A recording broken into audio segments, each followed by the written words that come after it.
आप सबको मेरा नमस्कार। एक महत्वपूर्ण मुद्दे पर आपसे बात करनी है, क्योंकि सरकार की मानिए तो सब इतना चंगा है कि ढोल बज रहे हैं, नगाड़े बज रहे हैं, चकाचौंध है। जमीनी असलियत बड़ी अलग है। थोड़ा सा देश के हालात समझ लेते हैं, पिछले 2 महीने के हालात। आगरा के एक तरुण थे, उनकी नौकरी चली गई, घर चलाने के लिए कुछ छोटा मोटा काम किया, कर्जा लिया, आर्थिक तंगी इस कदर बढ़ गई कि फंदे से लटकती हुई उनकी लाश मिली और पास ही बेटे और मां की भी लाश पड़ी थी। जौनपुर के 42 वर्ष के रमेश बिंद थे, मजदूरी करते थे, काम नहीं मिल रहा था, उधार लेके खर्च चला रहे थे। वो शिकंजा कसता गया, आर्थिक तंगी बढ़ गई, कर्ज बढ़ता गया, उस बोझ के तले दब गए और अंततः गतवा फांसी के फंदे से झूल गए। पिछले हफ्ते ब्रजेश पाल ने एक नोट लिखा और अपनी सारी डिग्रियां जला दी और कहा इन डिग्रियों का मतलब ही क्या है जब इनसे नौकरी नहीं मिलनी है, तंग आ चुका हूं। और उसके बाद उन्होंने खुदकुशी कर ली। इस देश में 7,000 से ज्यादा लोगों ने आर्थिक तंगी के चलते 2022 में आत्महत्या की है। आज की तारीख में हर घंटे 2 किसान जान देने को मजबूर हैं। 40 नौजवान हताश होकर, निराश होकर अपनी जान ले रहे हैं रोज। और ऐसे में मोदी सरकार आपको बताती है क्या बढ़िया चल रहा है, सब कुछ चकाचक है मामला। सरकार थोड़ा झूठ बोलती है तो चलिए हजम हो सकता है, लेकिन कुछ बातें ऐसी हैं कि गले के नीचे नहीं उतरती हैं। अब लगातार सरकार का नीति आयोग इस देश को और दुनिया को यह समझाने पर, यह सिद्ध करने पर तुला हुआ है कि नरेंद्र मोदी सरकार ने गरीबी का सफाया कर दिया है। ये जो लोग आत्महत्या कर रहे हैं, ये जो बेरोजगारों पर लाठियां बरसाई जा रही हैं, जो बेरोजगार सड़कों पे उतरे हुए हैं, ये देश के नागरिक थोड़े ही हैं, ये कोई छुट्टे जानवर हैं जो घूम रहे हैं। यही समझाना चाहती है सरकार। इस देश के नीति आयोग ने अब यह सिद्ध करने का बीड़ा उठा लिया है कि देश में गरीबी नहीं है। और एक बिल्कुल चौंकाने वाला आंकड़ा आया है, जिसके चलते नीति आयोग ने, एनएसएसओ का यह आंकड़ा आया, उसमें कहा है कि गरीबी 5% पर आकर टिक गई है। 5% पर गरीबी आ गई है, मतलब अब सिर्फ 7 करोड़ लोग गरीब हैं, बाकी माला माल है। और इसीलिए ये जो झूठ है ये गले के नीचे नहीं उतरता है। याद रहे कि 11 साल बाद ये जो उपभोक्ता व्यय, जो कंजम्पशन एक्सपेंडिचर का सर्वे है, 11 साल के अंतराल के बाद आया है। हर 5 साल पे आना होता है। 2017-18 का सर्वे सरकार ने कहा था क्वालिटी नहीं ठीक है, इसलिए विड्रॉ कर लिया गया था। असलियत यह थी कि नोटबंदी और एक फ्लॉड जीएसटी के चलते, गब्बर सिंह टैक्स के चलते वो 40 साल के सबसे निचले स्तर पर पहुंच गया था। तो वो दिखाने की हिम्मत नहीं थी सरकार की, इसलिए दिखाया नहीं गया था। अब चुनावी दौर है, चुनाव से प्रेरित सर्वे खूब दिखाई जाएंगे। उनमें से एक दिखाया गया है, ताल ठोक कर बोला जा रहा है 5% ही अब गरीब इस देश में रह गए हैं। लेकिन अगर इन्हीं की रिपोर्ट आप मान लीजिए, हम चलिए इस रिपोर्ट का खंडन ही नहीं करते, हम इसी रिपोर्ट पर चर्चा करते हैं। इसी रिपोर्ट की बाल की खाल अगर खोलने पे आ जाए तो देखिएगा असलियत क्या है। असलियत यह है कि इस देश के सबसे गरीब 5% लोग अपनी दिन की गुजर बसर सिर्फ और सिर्फ 46 रुपए रोजाना पर कर रहे हैं। उसमें उनका भोजन है, उसमें रोटी, कपड़ा, दवाई, पढ़ाई जैसी चीजें हैं। सिर्फ और सिर्फ 46 रुपए। यह असलियत है अगर इस सर्वे के मुताबिक ही चला जाए। लेकिन सरकार उस सुर्खी को दबाना चाहती है, पर सच की वो ताकत है कि सच उभर कर निकल ही जाता है। यह सर्वे 2 चीजें सिद्ध करता है और अभी आंकड़ों के साथ आपको बता देती हूं क्या। यह सर्वे शहर और देहात के बीच की जो बढ़ती हुई खाई है, एक जो शहरी हिंदुस्तान और जो ग्रामीण हिंदुस्तान है, उसके बीच की जो बढ़ती हुई खाई है, उसको सिद्ध करता है। और यह सर्वे पूरी तरह से अमीरों और गरीबों के बीच में लगातार बढ़ते फासले को, जिसकी बात कांग्रेस पार्टी, जिसकी बात हमारे नेता राहुल गांधी, जिसकी बात हमारे अध्यक्ष श्री खड़गे जी लगातार करते हैं, अमीरों और गरीबों के बीच में बढ़ती हुई असमानता को, बढ़ते हुए फासले पर यह सर्वे, सरकार का यह सर्वे खुद मोहर लगाता है। अभी आपको 2 मिनट में समझा देती हूं कैसे।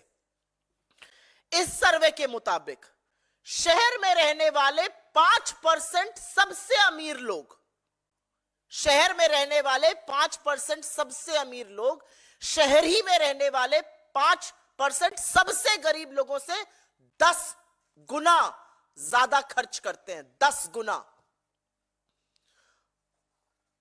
और गांव में रहने वाले 5% सबसे अमीर लोग, गांव में ही रहने वाले 5% सबसे गरीब लोगों से 8 गुना ज्यादा खर्चा करते हैं। एक आंकड़ा आपके सामने रख देती हूं, और यह आंकड़ा रखना जरूरी है। इस आंकड़े के मुताबिक ग्रामीण क्षेत्रों में 5% सबसे अमीर 350 रुपया खर्चा कर रहे हैं, और उसी ग्रामीण क्षेत्र में सबसे गरीब 46 रुपए खर्चा कर रहा है। शहर में 700 रुपए सबसे अमीर खर्चा अगर कर रहा है, तो शहर में सबसे गरीब औसतन 67 रुपए खर्चा कर रहा है। ये जो वी शेप्ड रिकवरी की बात सरकार करती थी, या तो इनको अंग्रेजी का अल्फाबेट वी का मतलब नहीं पता है, या ये जानना नहीं चाहते, क्योंकि ये पूरी तरह से जो के शेप्ड रिकवरी होती है वो दिखा रहा है। अमीर इस देश का लगातार अमीर होता जा रहा है और गरीब निरंतर गरीब होता जा रहा है। इस आंकड़े के बाद सरकार किस मुंह से कह सकती है कि 5% गरीब है, और साक्ष्य एक के बाद एक उसकी पुष्टि करते हैं। चलिए आपकी बात मान लेते हैं, 5% लोग ही गरीब रह गए। 140 करोड़ की जनता में 5% गरीब मतलब 7 करोड़ लोग। आपको 7 करोड़ लोग अगर गरीब हैं, तो 81 करोड़ लोगों को मुफ्त राशन इसलिए देना पड़ रहा है कि अगर आप ना दीजिए तो वो भूखमरी से मर जाएंगे। यह असलियत है, और यह असलियत सरकार जानती है। आज अगर 5% ही लोग गरीब हैं, अगर 7 करोड़ ही गरीब हैं, तो 35 करोड़ लोगों के पास आवागमन का कोई साधन क्यों नहीं है? न कार है, न गाड़ी है, न 2 पहिया वाहन है, न साइकिल है। 35 करोड़ लोगों के पास, ऐसा कैसे है? और एक आंकड़ा आपकी जानकारी के लिए बता देती हूं। यूपीए के शासनकाल के दौरान 2 पहिया वाहन की जो सेल होती है, जो बिक्री होती है, उसकी वृद्धि की दर 9% थी। और 2 पहिया वाहन कौन खरीदता है? मध्यम वर्ग, निम्न मध्यम वर्ग, गांव देहात के लोग। 9% ग्रोथ रेट थी, वो 0.7% है इस सरकार की औसतन। 2 पहिया वाहन या साबुन, मंजन, तेल, इस तरह की जो एफएमसीजी की वस्तुएं होती है, उसमें जो बिक्री में गिरावट आई है रूरल एरियाज में, वो क्यों आई है? वो क्या सिद्ध करता है? वो यह सिद्ध करता है कि लोग खर्च नहीं कर पा रहे हैं। चलिए 7 करोड़ गरीब हैं, 45 करोड़ लोग ऐसे हैं जिनके पास टीवी नहीं है। क्यों नहीं है भाई टीवी? ये सरकार के आंकड़े, ये हमारा कोई आंकड़ा नहीं है। 7 करोड़ अगर गरीब है तो कैंसिल कर दीजिए सबके राशन कार्ड, लेकिन आप ऐसा करने की हैसियत और हिम्मत नहीं है, क्योंकि गरीबी इस देश में बढ़ी है, गुर्बत इस देश में बढ़ी है। लोग लाचार होकर आज आत्महत्या कर रहे हैं, क्योंकि कमर तोड़ महंगाई, बेरोजगारी और आर्थिक असमानता ने जीवन दूभर कर दिया है। ये जिस गरीबी की हम बात कर रहे हैं, उसकी पुष्टि सरकार का ही एक आंकड़ा करता है। हम सब बड़े हुए, हम सब लोग मिडिल क्लास के लोग हैं। घर पर यह सिखाया गया कि अगर 100 रुपए कमाओ तो 20-30 रुपए तो बचा ही लो। एक कहावत भी कही जाती है, उतने पांव पसारिए जितनी लंबी चादर है। यही कहा जाता है हर बच्चे को। मुझे लगता है आप में से बैठे हुए लोगों को यही सिखा के बड़ा किया जाता है कि अगर 100 रुपए पास में है तो 20-30 रुपए बचाने की कोशिश करो। और सेविंग हमारा कल्चर है, इसलिए भारत का जो घरेलू सेविंग रेट है, the house hold saving rate, वो जीडीपी का करीब करीब 11% से ऊपर होता था सिर्फ 2 साल पहले। 2 साल में वो गिरकर 5% आ गया है जीडीपी के अनुपात में। तो इंसान अपनी सेविंग से कब निकालता है? आपसे मैं पूछती हूं, आप अपनी बचत के खाते में से, अपनी सेविंग में से, जो आप आगे के लिए, बच्चे की पढ़ाई के लिए, घर खरीदने के लिए, कहीं बाहर जाने के लिए, शादी ब्याह के लिए बचाते हैं, वो आप कब छूते हैं? अपनी जमा पूंजी को एक एवरेज मिडिल क्लास इंसान तभी छूता है जब जीना दूभर हो जाता है। और सेविंग्स रेट का आधे से भी कम हो जाना इस बात की पुष्टि करता है कि लोग जूझ रहे हैं महंगाई से, लोग जूझ रहे हैं आर्थिक असमानता से, लोग जूझ रहे हैं गरीबी से। इस सर्वे में एक और भ्रमित करने वाली बात कही गई, और यह बात बतानी यहां पर जरूरी है। यहां पे कहा गया कि 2.5 गुना खर्चे में वृद्धि हुई है, तो वो लोगों की बहुत अच्छी स्थिति दिखाने के लिए कहा गया है। लेकिन असलियत यह है कि सर्वे की एक तो प्रणाली बदल दी गई 2022-23 में, यह प्रणाली बदल दी गई। 10 साल पहले जो प्रणाली थी उसको यूज ही नहीं किया गया, नॉन फूड आइटम को बढ़ा दिया गया।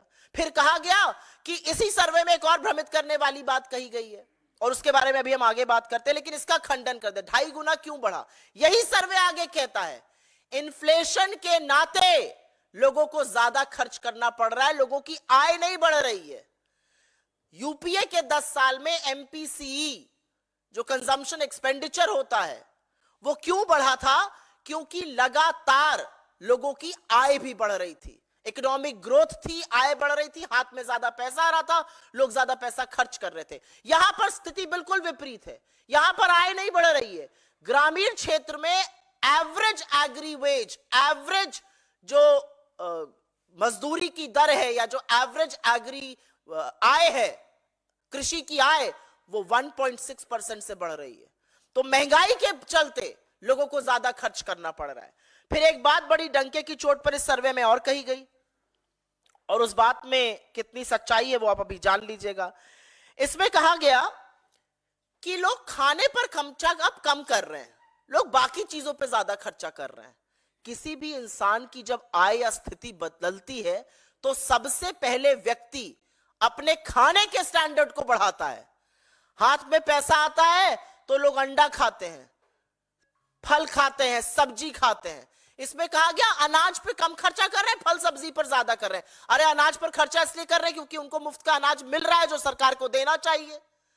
फल सब्जी पे कम अगर ज्यादा खर्चा कर रहे हैं लोग, तो सोफी की रिपोर्ट के मुताबिक 74% लोगों को पौष्टिक आहार नसीब क्यों नहीं है? हम निरंतर हंगर इंडेक्स में क्यों गिर रहे हैं? हमारे 7.7%, करीब करीब 8% बच्चे कुपोषण का शिकार क्यों हैं? मतलब सरकार अपने ही आंकड़ों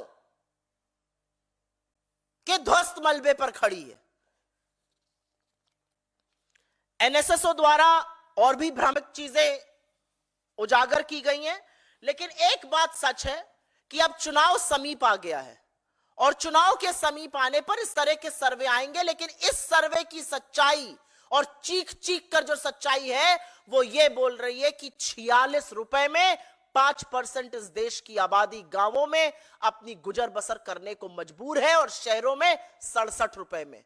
तो जब रामेश्वर जी भरी आंखों से कहते हैं हमारी गुजर नहीं हो रही, तो वो इस सर्वे की बखिया उधेड़ते हैं, सर्वे की असलियत खोल देते हैं। हमारे सरकार से कुछ सवाल है, और वो सवाल जरूरी हैं। इस तरह के भ्रामक सर्वे लाकर आप इस देश की क्रेडिबिलिटी पर, डेटा की साख पर, देश की आर्थिक क्रेडिबिलिटी को ध्वस्त क्यों कर रहे हैं? और जब भी कोई सरकार आंकड़ों के साथ खिलवाड़ करती है, आंकड़ों की हेराफेरी, आंकड़ों की जालसाजी करती है, उसका पूरा पूरा प्रमाण आपको निवेश जो गिर जाता है उसमें दिखता है। आज प्राइवेट सेक्टर भी इन्वेस्ट नहीं कर रहा है, और एफडीआई भी लगातार निरंतर 3 साल से गिर रही है। 16 साल के सबसे निचले स्तर पर आकर एफडीआई खड़ी है, क्योंकि लोगों को अब आपके आंकड़ों पर यकीन नहीं है। हिंदुस्तान की एक क्रेडिबिलिटी थी, एक साख थी कि हम कुछ भी करते हैं, हम अपने आंकड़ों से खिलवाड़ नहीं करते हैं। आप क्यों लगातार इस देश की अर्थव्यवस्था, इस देश के आर्थिक आंकड़ों के साथ जालसाजी कर कर इस देश के आंकड़ों की प्रणाली के साथ खिलवाड़ कर रहे हैं, उनके साथ गलत कर रहे हैं? हमारा एक सवाल और है, सरकार अगर 5% गरीबी की बात करती है, तो सरकार 46 रुपए प्रति रोज के लोगों के लिए क्या कर रही है? 67 रुपए प्रति रोज शहर में लोग हैं उनके लिए क्या कर रही है? सरकार ये जो आर्थिक असमानता लगातार बढ़ रही है शहर और गांव के बीच में और अमीर और गरीब के बीच में, उस खाई को पाटने के लिए क्या कर रही है? ये सब बड़े वाजिब सवाल हैं और इस सवाल से पूछे जाने चाहिए। सरकार कहती है बहुत बढ़िया चकाचक मामला है, तो आय क्यों नहीं बढ़ रही है? क्या सरकार की कोई एजेंसी ये देखेगी कि अगर आय नहीं बढ़ रही है और खर्च ज्यादा हो रहा है, उसका असर क्या हो रहा है? क्या सरकार की कोई एजेंसी ये देखना चाहती है कि सेविंग रेट क्यों गिर रहा है? लोग अपनी भविष्य की जमा पूंजी से क्यों पैसा निकालने को मजबूर है? सरकार उज्ज्वला का ढिंडोरा पीटती है और असलियत यह है कि ईंधन पर सिर्फ मात्र 1.5% लोग खर्चा कर रहे हैं। और सरकार की नीति आयोग से एक डायरेक्ट सवाल है। आप ही की मल्टी डायमेंशनल पॉवर्टी रिपोर्ट ने कहा था अभी कुछ ही हफ्तों पहले 11% मल्टी डायमेंशनल लोग गरीब हैं। अब आप कह रहे हैं 5% गरीब हैं। जुलाई 2023 में आपने कहा था कि गांव में 20% के लोग गरीब हैं। तो 20% लोग गरीब हैं, 11% लोग गरीब हैं या 5% लोग गरीब हैं? क्योंकि यह रिपोर्ट नीति आयोग की 3 रिपोर्टों पर यह आंकड़े आधारित है। तो नीति आयोग में कौन सी रिपोर्ट सच्ची है, इस बात की पुष्टि नीति आयोग सरकार की जरूर करे। और असलियत यह है, अगर विश्लेषकों की माने, तो यह सब इसलिए किया जा रहा है क्योंकि जो महंगाई की लगातार बढ़ती हुई दर है, सीपीआई जो कंज्यूमर प्राइस इंडेक्स है, जो रिटेल इन्फ्लेशन जिसको कहते हैं, जो लगातार 6% से या तो बाहर है या 6% के करीब है, जो 4% होना चाहिए था उसकी सीमा रेखा से लगातार बाहर है, उसमें फेरबदल करने की कोशिशें की जा रही हैं कि किसी तरह से उसको भी जालसाजी करके नीचे लाया जा सके और फिर टीवी पर बददिमाग प्रवक्ता और मुंह बोले मंत्री पीठ ठोक ठोक कर कहे हम तो महंगाई की दर को नीचे ले आए। और अंत में मैं सिर्फ इतना कहूंगी कि सरकार ने और पीआईबी की प्रेस विज्ञप्ति ये मानती है कि advisory committee national account statistics ने उनके जीडीपी के बेस ईयर को 2017-18 में बदलने का सुझाव क्यों ठुकराया, क्यों वो आंकड़ा छिपाया गया, क्यों वो आंकड़ा नहीं आया, ये बात सरकार बताए। हमारे हिसाब से इस मंच से हमारी एक ही मांग है कि आंकड़ों के साथ जालसाजी और खिलवाड़ बंद कर दीजिए। अपने नैरेटिव के लिए इस देश की आंकड़ों की साख पर प्रहार मत कीजिए। आप ही का आंकड़ा अगर मान ले तो 46 रुपए प्रतिदिन पर 5% इस देश की आबादी गुजर बसर करने को मजबूर है। उसी में खाना, उसी में पढ़ाई, उसी में दवाई, उसी में कपड़ा, उसी में रोटी करने को मजबूर है। उनके बारे में यह सरकार क्या कर रही है?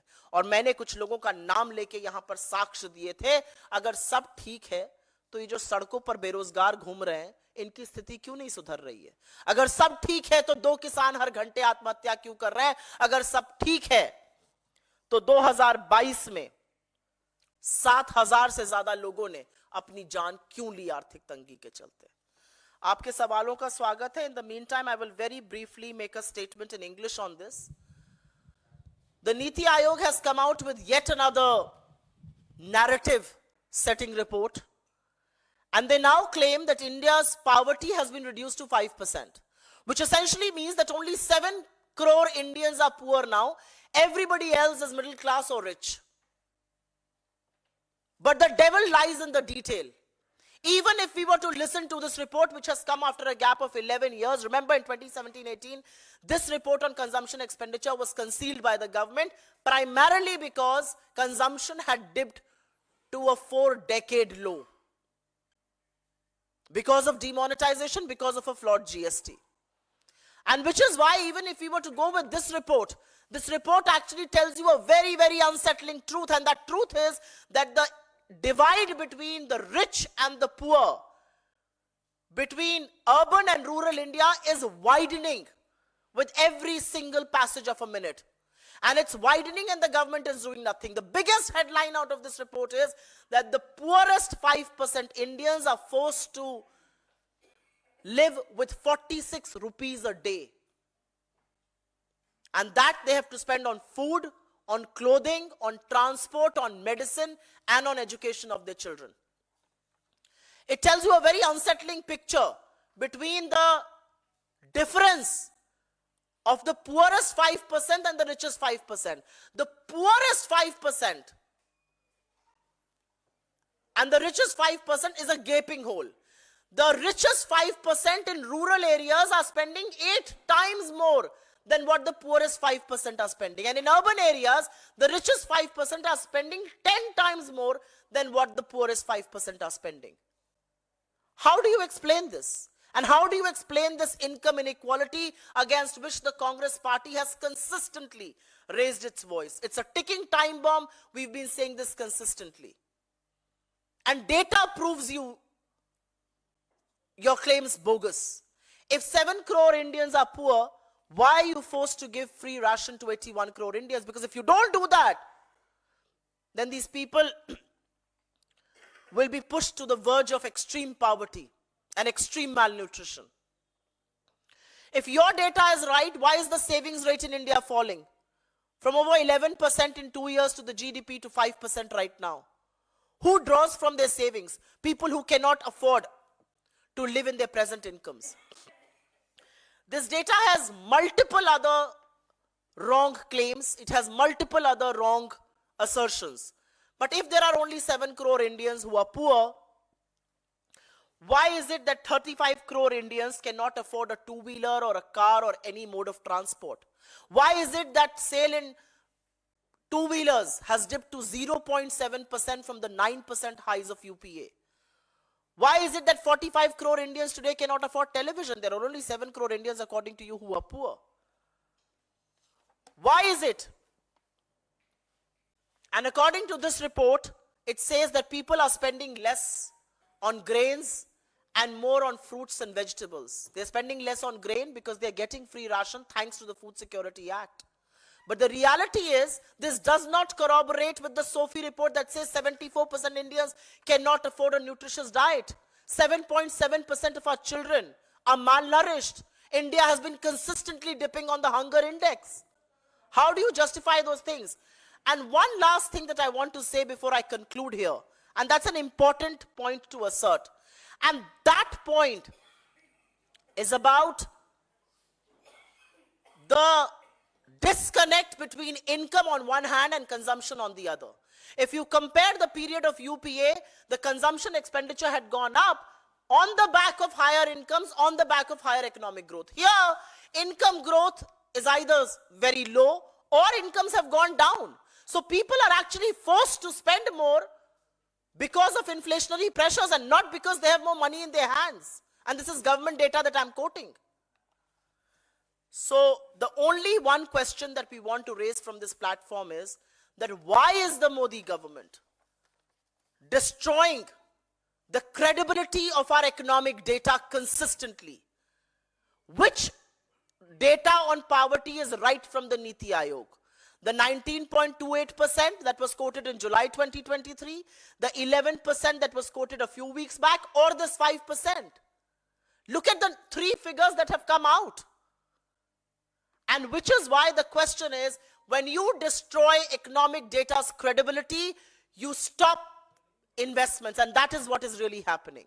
Why is the government not paying attention to the ever-widening gap between the rich and the poor and between urban and rural India? Why is the government not paying gap to the 46 rupees a day? And that's all that 5% of the poorest Indians have to live their lives daily. And unless we don't answer those questions, ये जो चकाचौंध मोदी सरकार की दिखती है, ये जो ताल ठोक कर झूठ बोला जाता है, ये जो टीवी चैनलों पर चरण वंदन होता है, ये सब बेमानी है, ये सब झूठा है. We'll ask you for your questions first. On this, please, पहले.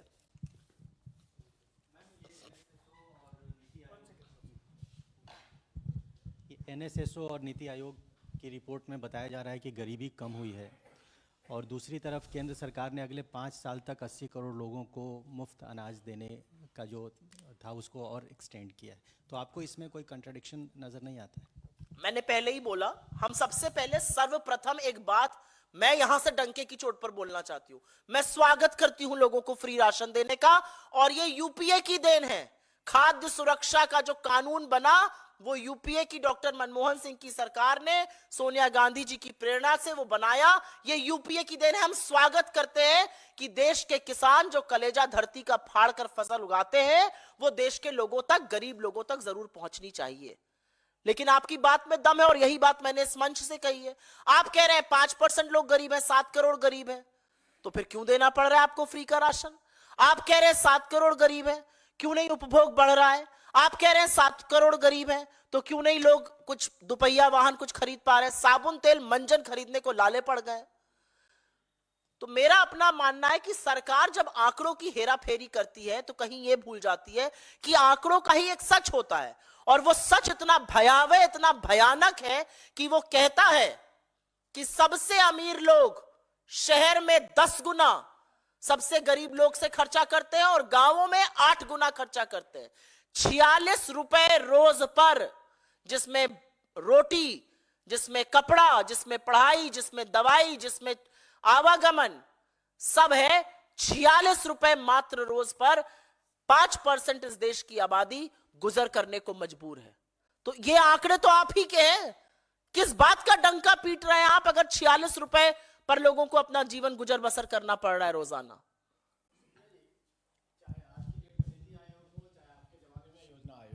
आपको लगता है कि इन संस्थाओं की क्रेडिबिलिटी जो है कहीं ना कहीं हमेशा सवालों के घेरे में रही है? कि 2013 में भी गरीबी को लेकर एक रिपोर्ट आई थी जिस पर बहुत बवाल मचा था, अभी ये रिपोर्ट आई है जिसको लेकर आप लोग सवाल खड़ा करें, तो इस तरह के जो सर्वे करते हैं, चाहे लोग आंकड़े देते हैं, ये कितना विश्वसनीय माना जाए? मेरे लिए ज्यादा दिक्कत की बात यहां पर यह है कि ये जो सर्वे आया है ये एनएसएसओ की रिपोर्ट पर आया है। एनएसएसओ की रिपोर्ट पर नीति निर्माण होता है। जो नेशनल सैंपल सर्वे ऑफिस है उसकी रिपोर्ट पर नीति निर्माण होता है। अगर एनएसएसओ कहता है कि 5% लोग ही गरीब हैं, तो सरकार के जो सार्वजनिक सुरक्षा के जो वेलफेयर स्कीम्स होती हैं वो सारे कार्यक्रम ही बदल जाते हैं। तो मेरे लिए ज्यादा दिक्कत की बात है कि एनएसएसओ के सर्वे का गलत इस्तेमाल करके गलत तरीके से उसको प्रस्तुत किया जा रहा है। और जहां तक क्रेडिबिलिटी की बात है, हमारी सरकार में एक भी आर्थिक आंकड़ा ऐसा नहीं था जिसकी पुष्टि थर्ड पार्टी ने नहीं करी थी। जब हमने कहा कि हमने 27 करोड़ लोगों को गरीबी की सीमा रेखा से निकाला यूपीए के शासनकाल के दौरान, तो इसकी पुष्टि थर्ड पार्टी ने, वर्ल्ड बैंक और आईएमएफ ने की। इनके इन खर्रों की पुष्टि कौन कर रहा है? खुद अपने मुंह मियां मिट्ठू बनकर आपस में मंत्री और नीति आयोग के सीईओ। एक भी जो विश्वसनीय एजेंसीज हैं क्या इन आंकड़ों की पुष्टि कर रही हैं? विश्वसनीय एजेंसीज वाइडनिंग गैप, इस आईएमएफ को कोट करने में थकते नहीं है मोदी जी के मंत्री लोग। वो क्या कहता है आईएमएफ कि आपके यहां जो बढ़ती हुई निरंतर आर्थिक असमानता है, जो गरीबी है, वो दिक्कत की चीज है। तो मेरा अपना मानना है कि आर्थिक आंकड़ों के साथ खिलवाड़ करके, जालसाजी करके, उसके साथ करतब करके आपको हासिल कुछ नहीं होगा। 2 घंटे का टीवी डिबेट पर चरण वंदन हो जाएगा, 2-4 मियां मिट्ठू ताली बजा लेंगे, पीठ ठोक लेंगे, प्रधानमंत्री वही झूठ जाकर इलेक्शन की रैलीज में, टेलीविजन के कार्यक्रमों में रिपीट करेंगे, और जो समझते हैं इन चीजों को वो हंसेंगे आप पर। लेकिन सबसे ज्यादा आप पर वो गरीब हंस रहा है जिसकी जिंदगी आपने बदतर कर दी है। मैंने 3 लोगों की यहां पर बात करी, चाहे वो रमेश बिंद हो, चाहे वो ब्रजेश पाल हो, चाहे वो आगरा का तरुण हो, जिन्होंने आर्थिक तंगी के कारण पिछले 1-1.5 महीने में अपनी जान दे दी। आपके ऊपर हंस नहीं रहे हैं वो लोग जो कि अपनी आत्महत्या कर रहे हैं। आज 1 घंटे में 2 किसान आत्महत्या करता है, रोजाना 40 नौजवान आत्महत्या कर रहे हैं बेरोजगारी के चलते। 2022 में ये सरकार का आंकड़ा है, 7,000 लोगों ने खुदकुशी कर ली। ये लोग आपके ऊपर हंस नहीं रहे हैं। विडंबना है कि ये लोग मजबूर है आत्महत्या करने को, और आप चकाचौंध को दिखाने में अपनी पीठ ठोकने से बाज नहीं आ रहे हैं। अगर इस पर कोई और सवाल हो पहले तो वो ले लेंगे, उसके बाद आपके बाकी सवाल। जी हेलो, कैम्ब्रिज से दो इम्पोर्टेंट लेक्चर उन्हें वहां देने हैं। जनरल इलेक्शन से पहले क्या विषय वस्तु होगा जिस पर राहुल जी वहां व्याख्यान देंगे? दूसरा सवाल यह है कि सीपीआई-एम के विनय विश्वान ने सवाल उठाया है कि राहुल जी को हिंदी हार्टलैंड से चुनाव लड़ना चाहिए, केरला के वायनाड से नहीं, जहां के 20 सीटों में से एक भी भाजपा जीत नहीं सकती है, वहां राहुल गांधी क्यों चुनाव लड़ने आ रहे हैं? सबसे पहले मैं, आपने कैम्ब्रिज पर सवाल पूछा, उसका जरूर जवाब दूंगी। कैम्ब्रिज यूनिवर्सिटी विश्व के सबसे ख्याति प्राप्त संस्थानों में से एक है। It is one of the oldest educational and one of the most prestigious educational institution in the world. वहां से आइंस्टाइन या नेहरू नहीं, खुद राहुल गांधी जी भी पढ़े हैं। हमारे लिए बड़े फक्र की बात है कि हमारे नेता को वहां पर लेक्चर देने के लिए कैम्ब्रिज यूनिवर्सिटी आमंत्रित करती है। उनके साथ उनका सालाना अनुबंध है और वो हर साल जाकर वहां पर लेक्चर देते हैं। हमारे लिए बहुत गर्व की बात है कि हमारे नेता ऐसे प्रेस्टिजियस यूनिवर्सिटी पर जाकर छात्रों से listening in the 21st century, जैसे उन्होंने पिछली बात करी थी, देश और दुनिया की परिस्थिति पर चर्चा करने की कुवत रखते हैं और ऐसी प्रेस्टिजियस यूनिवर्सिटी उनको बुलाती है। 8 महीने पहले ही यह तय हो गया था कि उनको इन 2 दिनों वहां रहना होगा। अब बात आई आपके सवाल की वायनाड पर। राहुल गांधी जी एक ऐसे शख्स हैं जो विंध्याचल की पर्वतों के दक्षिण और उत्तर कहीं भी चुनाव लड़कर जीत सकते हैं। ऐसी हिम्मत एक बार इस देश का प्रधानमंत्री भी करके दिखाए। जी सुप्रिया जी, अभी जो आप जब प्रेस कॉन्फ्रेंस कर रहे हैं, एक राज्यसभा चुनावों के लिए वोटिंग चल रही है, इंडिया गठबंधन जिसके लिए लगातार ये कहा जा रहा था बहुत मजबूत है, लेकिन अभी जब उत्तर प्रदेश की अभी तस्वीर साफ हो रही है तो वहां पर समाजवादी पार्टी के कई विधायकों ने ही बीजेपी के उम्मीदवार के पक्ष में वोट दिया है। तो इसको कैसे देखते हैं कि जहां पर जो लगातार इंडिया गठबंधन के दल हैं उनमें ही टूट देखने को मिल रही है और वो बीजेपी की तरफ जाते जा रहे हैं और उसमें से 2 विधायक तो अमेठी सीट से आते हैं। दुखद है, और दुखद इसलिए है क्योंकि पैसे का क्या प्रलोभन है मुझे नहीं पता, एजेंसीज का क्या दबाव है, किस तरह का प्रेशर इन लोगों पर बन रहा है मुझे नहीं पता। मुझे लगता है इसकी समीक्षा हमारा घटक दल खुद करेगा तो अच्छा रहेगा, मैं उन पर टिप्पणी नहीं करना चाहती हूं। लेकिन दुखद है ये स्थिति। अगर आप इस सरकार के खिलाफ लड़ेंगे तो आप पर हर तरह का दबाव बनाया जाएगा, और वो सार्वजनिक रूप से दबाव आप लोगों को मुझसे ज्यादा पता है, उसका मैं उल्लेख बार बार नहीं करूंगी। लेकिन मेरा अपना मानना है कि जो इस सरकार से लड़ेगा उस पर हर तरह का दबाव बनेगा, और ये जीत के लिए कुछ भी करने को तैयार है। इतना डंका लोकतंत्र का मोदी जी ने दुनिया में पिटवा दिया कि अनिल मसीह का मसीहा बन के खड़े थे। 36 वोटों में धांधली कैमरे पर पकड़ी गई, सुप्रीम कोर्ट को बोलना पड़ा। मुंह पर कालिक पुती है इस देश के लोकतंत्र की, जो बीजेपी ने करके दिखाया है चंडीगढ़ पर। मुंह पर कालिक पुती है इस देश के लोकतंत्र और इस देश की चुनी हुई सरकार पर, जब इलेक्टोरल बॉन्ड को बंद किया सुप्रीम कोर्ट ने। यह असलियत है।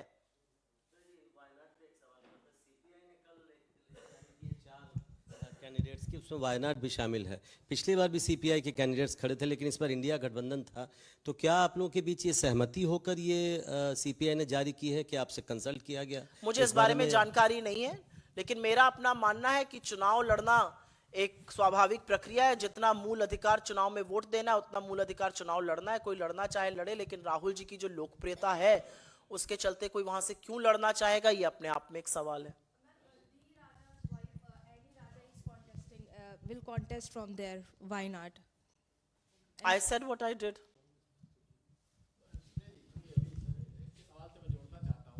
कि जिस तरह से 3 विधायक आपके अमेठी और रायबरेली के सपा के चले गए हैं, बीजेपी को वोट दे रहे हैं, क्रॉस वोटिंग कर रहे हैं, तो ऐसे में आपको लगता है कि कांग्रेस के लिए चुनौती है रायबरेली और अमेठी सीट पे इस बार चुनाव लड़ना? क्योंकि 3 पहले सपा का समर्थन आपको मिलता रहा है अक्सर, इसलिए कह रहा हूँ। बिल्कुल भी चुनौती नहीं है। अभी मैं 8 दिन के बाद भारत जोड़ो न्याय यात्रा से लौटी हूं, जो उत्तर प्रदेश में चंदौली से शुरू हुई, वाराणसी प्रयागराज होते हुए, जब हम प्रतापगढ़, रायबरेली और अमेठी, लखनऊ, कानपुर और उसके बाद पश्चिम में मुरादाबाद, संभल, बाकी जगह होते हुए अलीगढ़, आगरा, बुलंदशहर गए, तो वहां पर जो हमने जमीनी हकीकत देखी, जो लोगों के मताधिकार के चुने हुए लोग अगर अपने वोटर के मताधिकार के साथ खिलवाड़ करेंगे तो वोटर उनको जरूर सबक सिखाएगा। वोटर ने मन बना लिया है। जो असीम जन समूह वहां पर उमड़ा, जिस तरह का प्यार और जिस तरह का समर्थन राहुल जी को मिला, जब सपा के राष्ट्रीय अध्यक्ष हमारे साथ आगरा में शामिल हुए, तो जिस तरह का अपार जन सैलाब था, वो खुद दिखाता है कि कितना लोकप्रिय हमारा गठबंधन है और किस तरह से बीजेपी थर्राई हुई है। चुने हुए प्रतिनिधि अंततोगत्वा अपने वोटर के पास ही जाएंगे और ये वोटर उनको सबक सिखाएगा। कोई और सवाल? बहुत धन्यवाद आपका, लेकिन इस बात को जरूर उजागर करिए।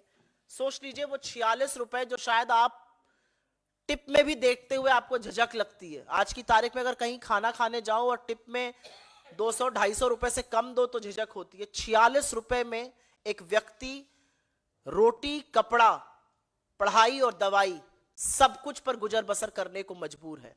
तो जो इंडिया शाइनिंग था वो इंडिया शाइनिंग फिर हो रहा है और इसका वही हाल होगा जो 2004 में हुआ था। बहुत धन्यवाद आपका।